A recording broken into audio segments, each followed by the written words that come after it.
Chers amis, bonjour et bienvenue dans cette nouvelle capsule vidéo. Aujourd'hui, j'avais envie de vous partager quelques exercices pour améliorer le gain énergétique de votre foulée en course à pied, tellement important par rapport aux heures d'entraînement que vous allez investir, à l'énergie que vous allez mettre dans votre séance, que ce soit en natation pour le triathlon ou en course à pied pour le triathlon et la course à pied. La qualité et la technique de mouvement est tellement importante qu'elle vous permettra de 1, améliorer votre performance et de 2, de gagner de l'énergie pour la fin de la course, notamment le dernier tiers d'une course. On sait que c'est là que se joue souvent le résultat. Donc, je vais vous démontrer quelques exercices tout à fait faciles que vous pouvez commencer à pratiquer chez vous à l'aide de cette petite vidéo. Vous êtes prêts? C'est parti! Alors on commence par les fentes dynamiques qui travaillent spécifiquement la coordination des bras et des jambes et ainsi que le renforcement de la musculature qui est sollicité en course à pied. Vous pouvez faire 3 séries de 10 à 15 à 20 sauts ou 20 secondes et vous entrecoupez cela de 10 à 15 secondes de pause. Ensuite, on va enchaîner avec les sauts en extension. C'est également un exercice de renforcement pour travailler la dynamique et l'élasticité. Pensez à descendre jusqu'en bas le plus bas possible et sauter le plus haut possible. Vous pouvez faire également 3 séries de 10 à 15 répétitions.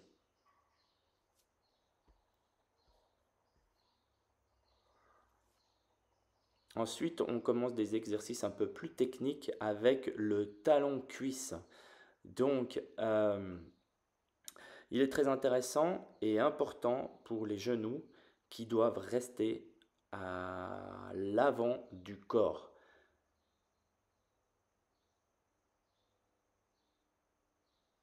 Pensez bien à toujours faire le bon balancier avec vos bras.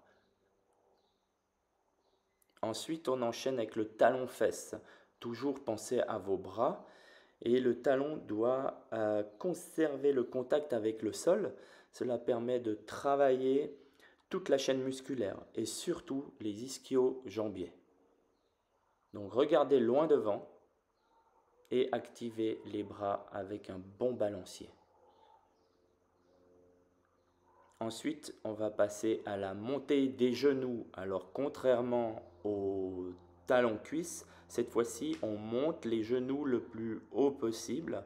Pensez bien à placer votre bassin en avant. Évitez de placer les épaules en arrière pour que les genoux montent tout seuls.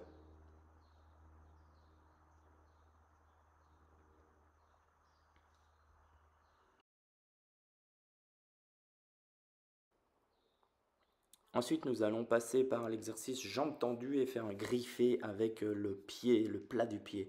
C'est un exercice qui est orienté vers la motricité et il réveille les qualités de proprioception.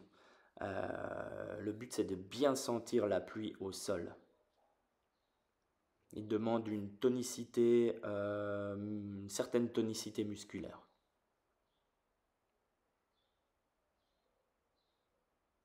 Ensuite, nous allons passer à la course en arrière.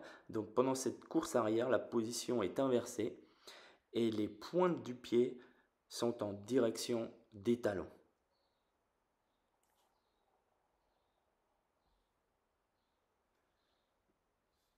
Ensuite, nous allons à la marche pour commencer, alterner les jambes et les bras opposés. C'est un travail orienté sur la souplesse et la coordination. Je vous conseille de le faire en marchant au début, puis tous les 3 pas, vous pouvez lever une jambe et une jambe tendue le plus haut possible et le bras opposé et aller chercher votre pied, votre cheville le plus loin possible.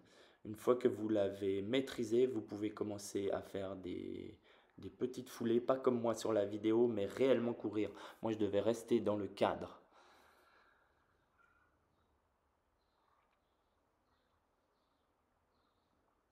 Donc l'idée, c'est de simuler comme s'il y avait un obstacle, une haie devant vous, et que vous essayez de vous pencher sur votre jambe pour passer l'obstacle.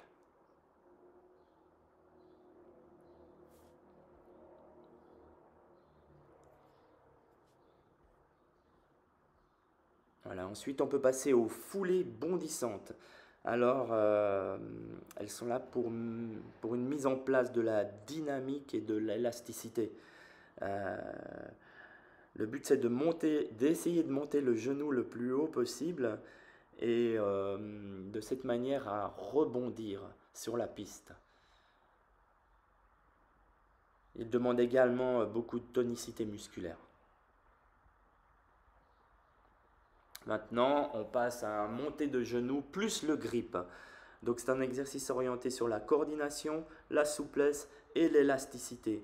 Il développe les sensations de l'appui au sol et demande également une bonne tonicité musculaire.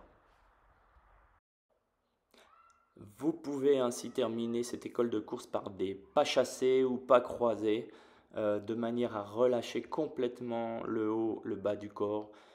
Essayez de garder l'équilibre avec vos bras. Et vous relâchez complètement votre musculature. Ça y est, vous êtes prêt. L'objectif de cette séance, c'est aussi de vous amuser.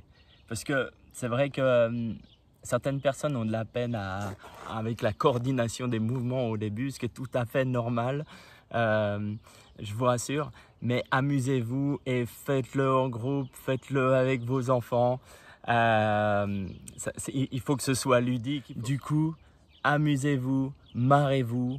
Un outil puissant, c'est la dérision, l'autodérision. Donc même au début, vous pouvez vous filmer et vous allez voir, c'est assez drôle. Pour les plus courageux, vous pouvez même m'envoyer vos vidéos. Je me ferai un plaisir de vous donner des conseils, de vous corriger. Et puis voilà, n'oubliez pas de boire, de bien vous reposer entre les séances. C'est pas la peine d'accumuler toutes les séances l'une après l'autre et puis d'être fatigué. Et surtout, ce que j'ai oublié de vous dire, c'est qu'à la fin de la séance, quand vous avez mis tous ces exercices en place, elle se pratique généralement entre l'échauffement, avant une séance plus difficile d'intensité, de fractionner.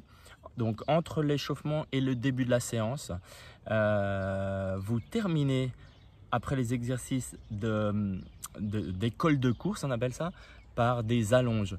6 à 8 allonges de 60 à 80 mètres où vous essayez de mettre tout ce que vous avez acquis dans cette école de course en place et après vous êtes prêt pour votre série.